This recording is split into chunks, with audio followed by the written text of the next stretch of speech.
बिस्मिल्लाहिर्रहमानिर्रहीम। ओके, आज के इस वीडियो में देखेंगे कि ICSE 2023 की अगर आप तैयारी कर रहे हैं तो ये वीडियो मैं अगस्त में शूट कर रहा हूँ, ठीक है। मोस्ट प्रॉब्ली आप ये वीडियो अगस्त के एंड तक देखेंगे। हमारा ICSE का एग्ज़ाम ऑलमोस्ट फरवरी या मार्च में होने वाला है। अप्रॉक्सीमेटली हमारे पास 5 महीने बचे हैं।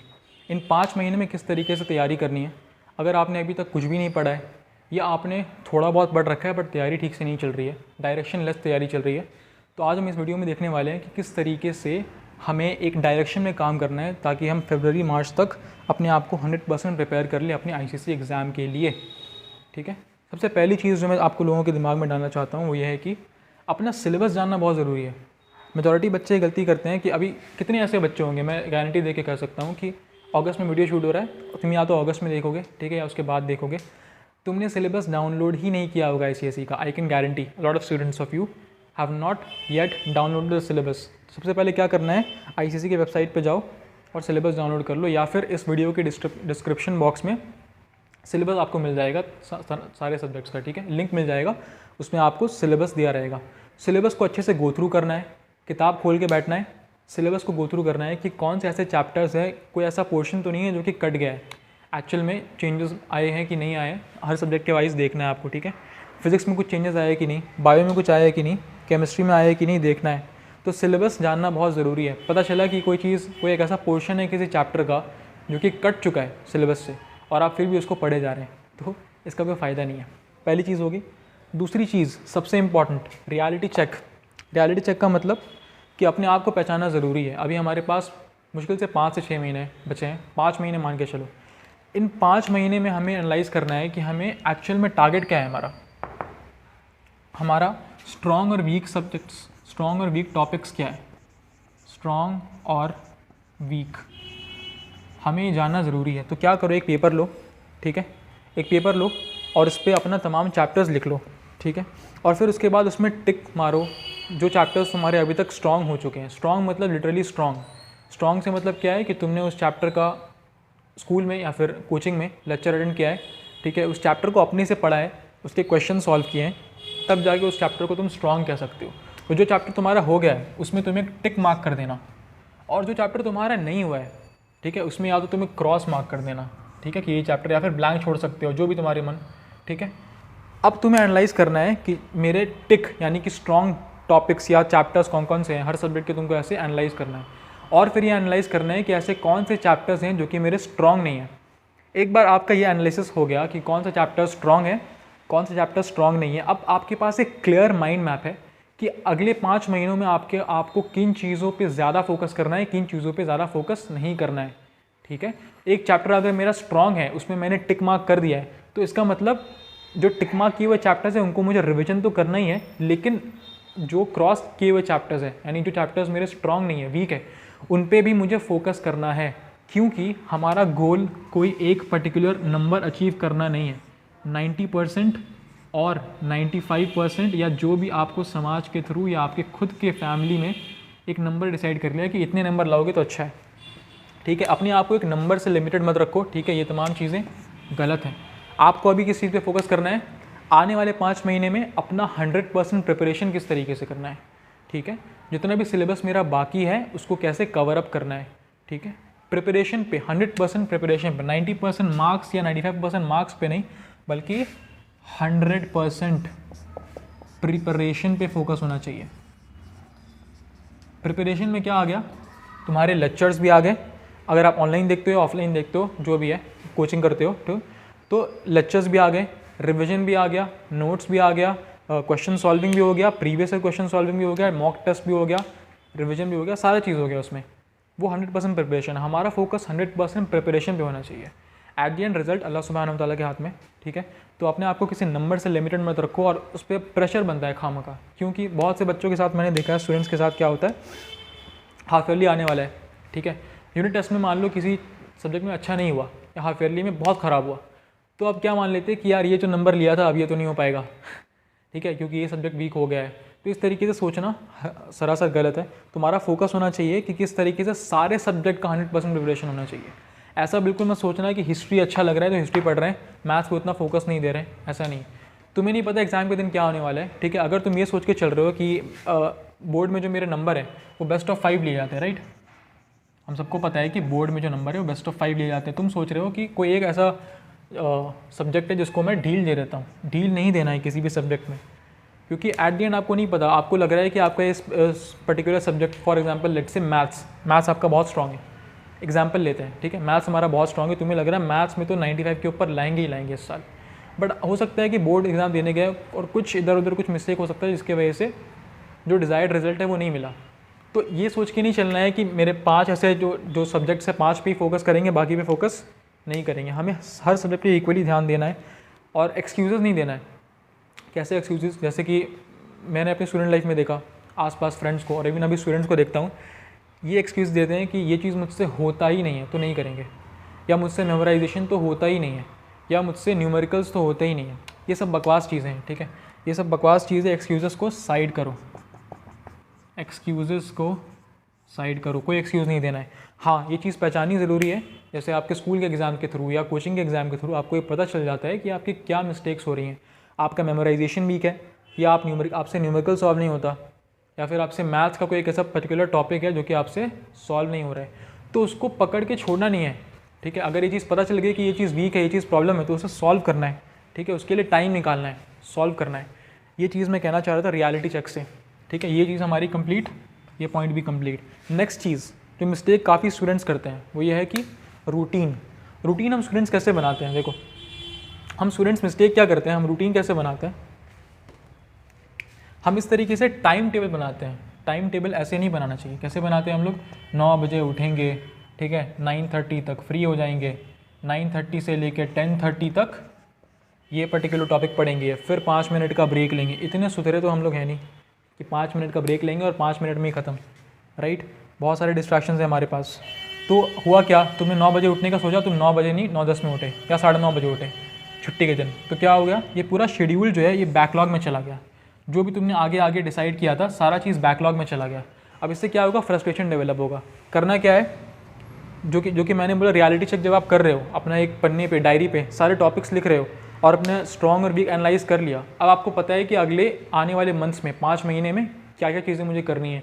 फिर उसको मंथ बेसिस पे डिवाइड करो कि नेक्स्ट मंथ में, अभी अगस्त चल रहा है तो सितंबर में मुझे इस चैप्टर के इतने चैप्टर्स, इस सब्जेक्ट के इतने चैप्टर्स, हिस्ट्री के इतने चैप्टर्स, मैथ्स के इतने चैप्टर्स कवर हो जानी चाहिए, इतने नए चैप्टर्स कवर हो जाने चाहिए और इतने XYZ चैप्टर्स मेरे रिवाइज हो जाने चाहिए। जब आपने मंथली एक टारगेट ले लिया, कि मुझे इस मंथ में ये चीज़ें करनी है, ठीक है। जब आपने ये चीज़ प्लान बना लिया कि मुझे इस मंथ में ये चीज़ें करनी है, अब उसको वीकली बेसिस पे डिवाइड करना है कि आने वाले 4 हफ्तों में मुझे इस वीक में क्या करना है, उतना लंबा प्लान अगर नहीं बना सकते हैं, सिर्फ वीकली प्लान बनाएंगे कि आज संडे है, मुझे मंडे से लेकर अगले संडे तक का एक प्लान बनाना है कि नेक्स्ट मंडे टू संडे में क्या क्या करने वाला हूँ, ठीक है। मेरे पास एक टॉपिक का लिस्ट हो गया कि हाँ, मैथ्स में मुझे ये चैप्टर करना है, फिजिक्स का मुझे ये चैप्टर करना है, बायोलॉजी का ये चैप्टर करना है, हिस्ट्री का ये चैप्टर रिवाइज करना है, ज्योग्राफी का ये करना है, इंग्लिश का ये करना है। इस तरीके से एक माइंड मैप बना लिया, ठीक है। अब क्या करना है, इसको पन्ने पे लिख लिया डायरी में। अब इसको मंडे टू संडे इसको ध्यान में रखना है कि मुझे anyhow within this week इन चीज़ों को कंप्लीट करना है। Within this week Monday to Sunday के बीच मुझे इन चीज़ों को एनी हाउ कंप्लीट करना है। उसमें आपका स्कूल भी आ जा रहा है, ट्यूशन भी आ जा रहा है, और भी जो आप टाइम वेस्ट करते हैं सोशल मीडिया पे इधर उधर, वो सब चीज़ भी आ जा रहा है।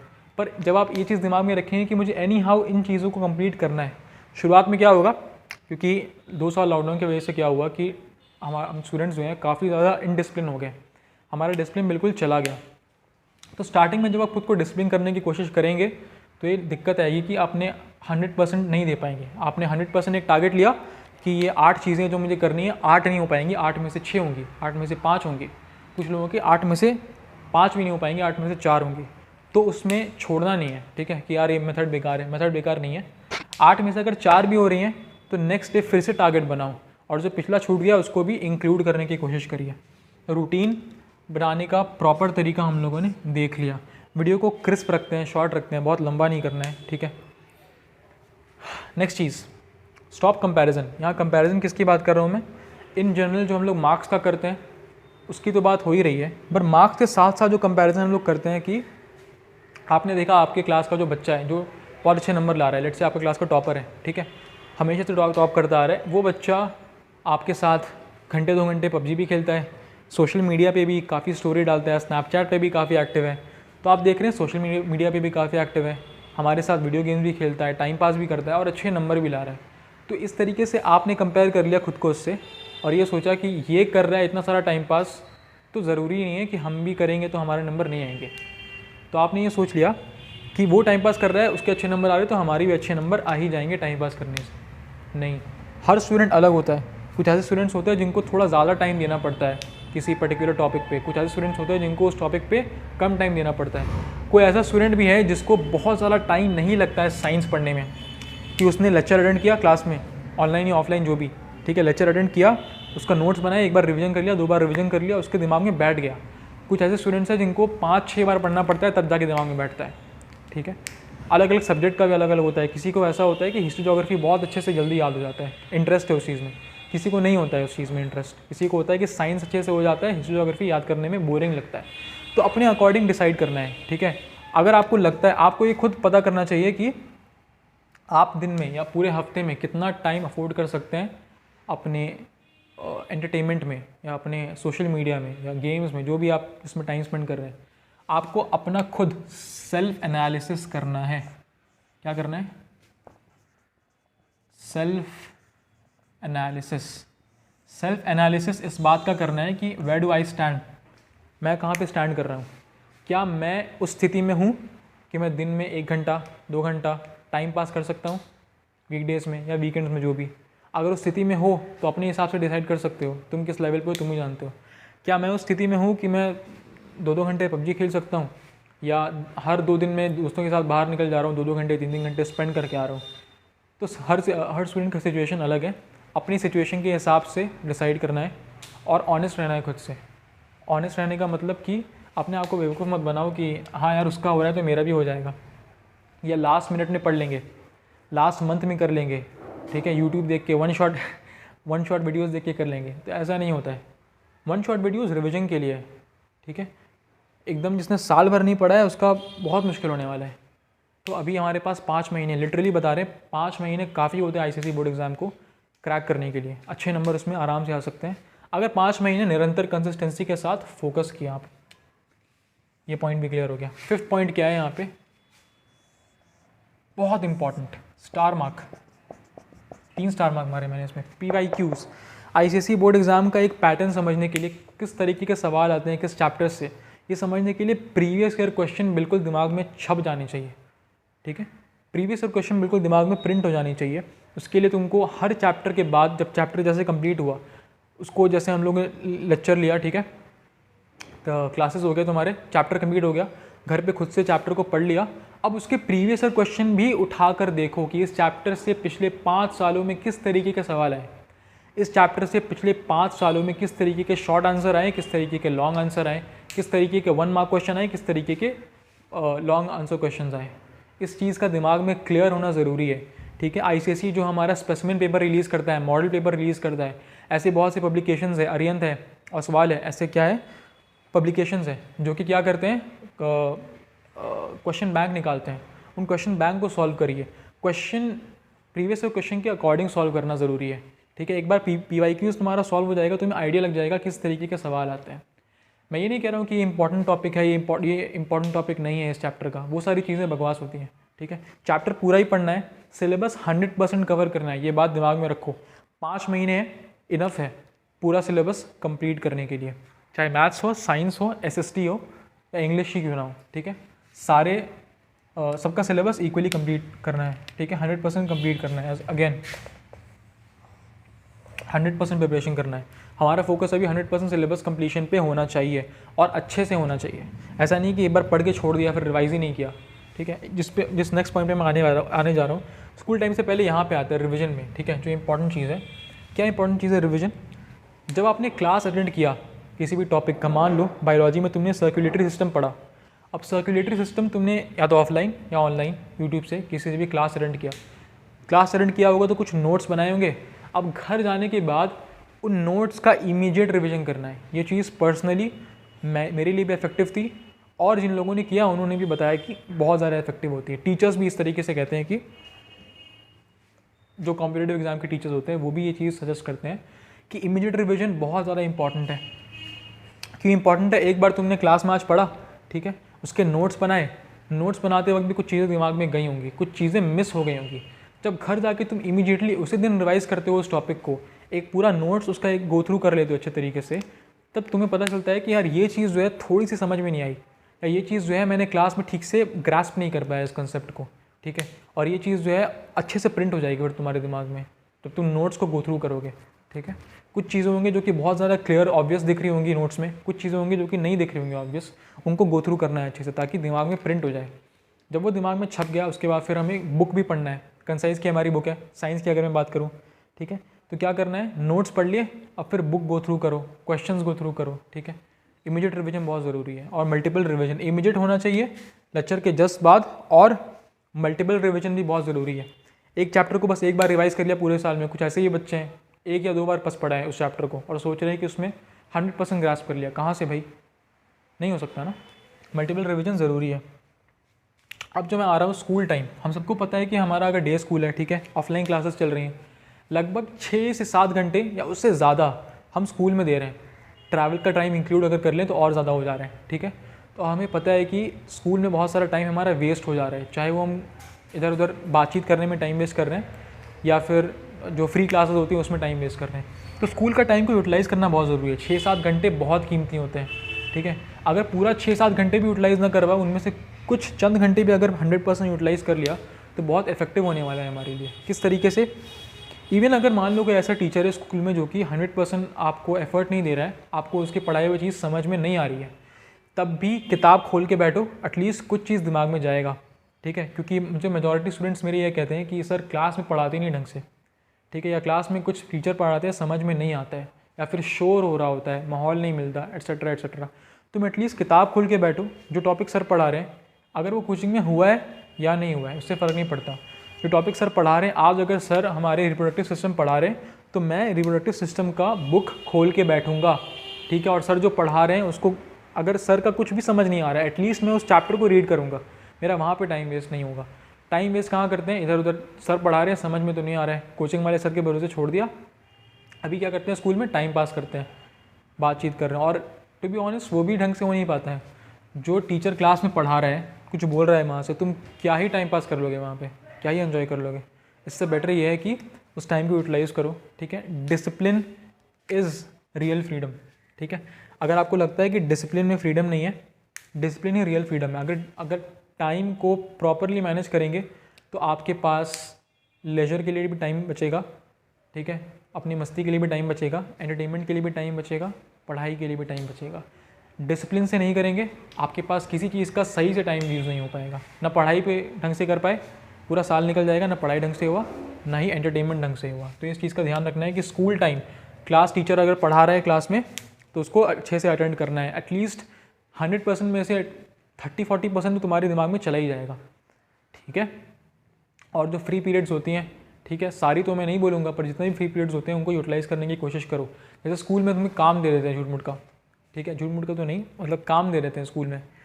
स्कूल में अगर हमें असाइनमेंट दे दिया, कुछ प्रोजेक्ट लिखने को दे दिया, या कोई ऐसा होमवर्क दे दिया जो हमें करना है, अब ये नहीं सोचना कि घर जाके करेंगे। स्कूल में फ्री टाइम है, फ्री पीरियड है, उठा के उसको रिवाइज़ करो, ठीक है। जो असाइनमेंट्स दिए हैं उससे करो, ट्यूशन का कुछ होमवर्क है उसको कर लो, ठीक है, या फिर फ्रेंड्स के साथ ही कोई चैप्टर लेके डिस्कस करना स्टार्ट कर दो, ठीक है। कभी कभी एंजॉय भी कर सकते हैं फ्री पीरियड में, करना ही चाहिए, मना नहीं कर रहे हैं, बट पूरा टाइम वेस्ट मत करो स्कूल का, यही कहना चाह रहे हैं। एंजॉय भी करो, ब्रेक टाइम में मस्त एंजॉय करो, या कोई ऐसा फ्री पीरियड हो गया कुछ खेल सकते हो अपने फ्रेंड्स के साथ, लेकिन पूरा दिन पूरा साल मत करो, ये चीज़ बस कहना चाह रहे हैं। पूरा दिन पूरा साल मत करो। मैंने देखे स्टूडेंट्स को ऐसा करते हुए, स्कूल में कुछ नहीं करते हैं, कुछ भी नहीं करते हैं, बस इधर उधर टाइम पास कर रहे होते हैं। तो ऐसा मत करो, बहुत लिमिटेड टाइम है हमारे पास, बहुत सारा सिलेबस हमें पढ़ना है, ठीक है। ऑनलाइन करते हो तो ऑनलाइन, ऑफलाइन करते हो तो ऑफलाइन, यहाँ तक क्लियर है। मुझे लगता है कि मैंने ऑलमोस्ट सारी चीज़ें कवर कर दी हैं। आई होप कि मैंने सारी चीज़ें कवर कर दी हैं, ठीक है। मैं कुछ सब्जेक्ट वाइज भी वीडियोस लेके आऊँगा कि किस तरीके से बायोलॉजी में प्रिपरेशन करना है, केमिस्ट्री में, फिज़िक्स में, ठीक है। सब्जेक्ट वाइज भी वीडियोस लेके आएंगे इंशाल्लाह, और कुछ टॉपर्स के इंटरव्यूज़ भी पॉसिबल हुए तो डेफिनेटली आपके सामने लेके आएंगे। जो बच्चे अच्छे नंबर लाते हैं, 95% के ऊपर लाते हैं, क्या मिस्टेक्स हो जो वो अवॉइड करते हैं, जो मेजॉरिटी लोग कर रहे होते हैं, ठीक है। क्योंकि एट द एंड पढ़ा बहुत सारे बच्चों ने होता है, ठीक है। सब्जेक्ट का कंप्लीशन बहुत सारे बच्चों ने किया होता है, लेकिन 4-5 मार्क का डिफरेंस हो जाता है सिली मिस्टेक की वजह से, या कुछ और ऐसे मिस्टेक्स जो कि वो टॉपर्स आपको बता सकते हैं, ठीक है। तो इंशाल्लाह हम लोग और टॉपर इंटरव्यूज़ भी लेके आएंगे इस चैनल पे, नेक्स्ट एकेडमी पे। इस चैनल पे कुछ लेक्चर्स भी आएंगे डेफिनेटली, ठीक है। मैं बायोलॉजी, केमिस्ट्री, फिजिक्स तीनों के लेक्चर्स भी आने वाले हैं इंशाल्लाह, तो जुड़े रहिए चैनल के साथ।